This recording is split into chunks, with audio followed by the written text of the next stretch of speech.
On a Monday morning, Arini Widyastati reviewed a two-sentence instruction at Bank Rakyat Indonesia headquarters in Jakarta. Years earlier, she had served as a mantri, riding from one village business to the next. Because of that, she knew every strategy from Jakarta would eventually reach more than 30,000 motorcycles. In the village, each strategy would be executed, delayed, or quietly abandoned by field reality. The data shows why her decision matters. Rakyat Indonesia borrower base fell 4.1% year-on-year, yet the same portfolio grew 5.3%, reaching 705.1 trillion rupiah. Bank Rakyat Indonesia is lending more to fewer people. Commercially defensible, yes, but not necessarily genuine graduation. Good morning, esteemed judges. I'm Daniel, joined by Adam and Faradilla from Team Niti Mandala. Together, we will answer one question: how can Bank Rakyat Indonesia turn scale into sustainable MSME transformation? At first, Bank Rakyat Indonesia appears to face three equal priorities: capacity, market access, and social value. Our diagnosis is different. One problem is solved, one is underbuilt, and one is mismeasured. Supply distribution already reaches 34.2 million borrowers through an unmatched nationwide network, but demand linkage remains tiny: 15.6 million registered users, but only about 1,200 exporters. Social value is still counted mainly by people reached, rather than businesses genuinely transformed. Behind all three sits the real constraint: more than 31,000 mantri carried multiple priorities into the field. Each loan officer manages about 445 borrowers, while also collecting, advising, educating, and implementing programs. Therefore, the scarce resource is not money, it is trusted, focused mantri attention. With that insight, our solution changes completely. Adam will now show how the system should work. Thank you, Daniel. Our answer begins with on North Star, the Sustainable Graduation Rate or SGM.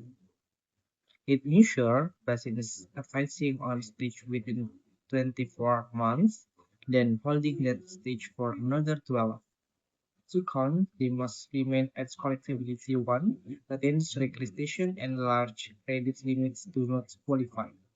Around metrics, Niti Mandala operates through three mutually reinforcing engines. The first engine, Biobank Academy, begins with a signed purchase commitment from a named buyer.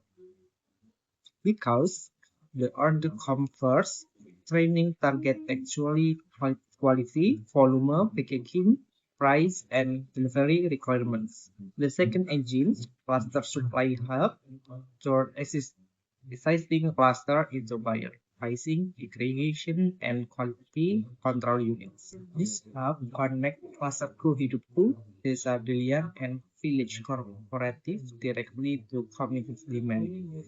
The third engine, Mantri Attention Protocol protect time for work that only Trush can complete. AI then develops graduation deadlines and match supplier capability with buyer requirement. Business intelligence reallocates resources with whenever a region's bottleneck shift between supply and demand.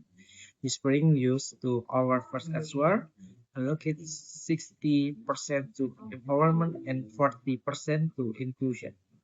With empowerment, allocation 55% to demand, 35% to supply, and 10% to AI and AI. Why? Demand is the trigger without a commit buyer capability, building risk becoming one use inventory. Supply support remains essential, but only where our order is waiting and specific gap must close. Meanwhile, the inclusion shall protect women in ultra micro enterprise and underserved community regions. Where Limo and PNM can expand access without consumers care monthly efficiently else. The gives main and change the mix by 10 percentage points each card according to the active bottleneck. If buyer access but quality files strengthen supply, it forms already acquire demand. In one sentence, demand ensure the system SGR measure it and inventory capacity constraints it Faradilla. Thank you, Adam. The second question is which dimension of social value VRE should prioritize? Priority 1 is deep transformation among women-led ultra-micro enterprises. Priority 2 is village resilience, built through clusters, cooperatives, and recurring buyer relationships. Broad inclusion remains funded, but it should no longer consume more monetary attention. The evidence is urgent. PNM Makar served 13.2 million women, yet its borrower base fell 8.5%. Aura also indicates in an income uplift of roughly 7 million rupiah per participating woman. Together, this means additionally a strong household multiplier and an urgent need to reverse contraction. To prevent cherry picking, inclusion funding is contractual, protecting women-led enterprises and underserved regions. Success is not headcount. It is sustainable graduation, repeat orders, stronger income, and healthy credit. Financially, the plan reallocated through roughly 900 billion rupiah within existing CIR guidance, rather than demanding new money. By 2029, PRE should achieve SGR above 12% for the 2027 cohort. At the same time, target 250,000 contracted MSME and 2 million verified active sellers. Implementation begins in early 2027 baseline SGR. Secure 20 anchor buyers and launch 3 regional pilots. In the second half, active GPS in 3 spots and convert 500 clusters into supply hubs. National scale begins in 2028 only if buyer acceptance improves and micro cost of credit return within guidance, and if SGR remains below 8% by 2029, stop, disclose the failure, and redesign.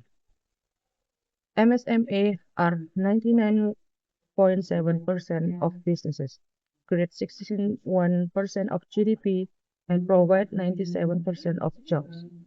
For Indonesia emas 2045, PRE just must orchestrate graduation, not merely provide credit and programs.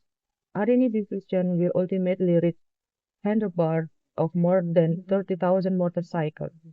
Let it make it social missions and commercial performance reinforce each other. We are Team Niti Mandala. Thank you so much.